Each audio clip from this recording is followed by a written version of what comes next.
Treneri, nepaisant to, kad šiandien rungtyniavot prieš turnyrinės lentelės lyderius, nepilnos sudėties buvo, kiek tikėjote šiandien čia jos pasigauti?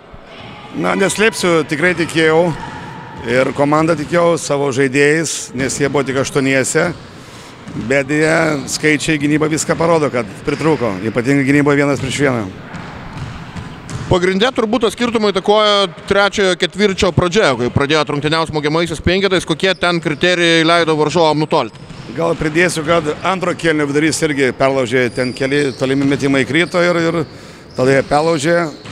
Aišku, kaip minėjau, trečio kėlinio pradžia bloga 7-0 atkarpa, visada vedė, vis priartėjom, pabėga, pasikartosiu, bloga gynyba.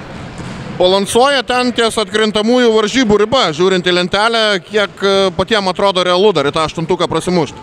Dar tikimės, liko 3 rungtynės, viskas nuo mūsų priklauso, visaip gali būti, tai tikslas ten patekti, o kaip bus, pamatysime.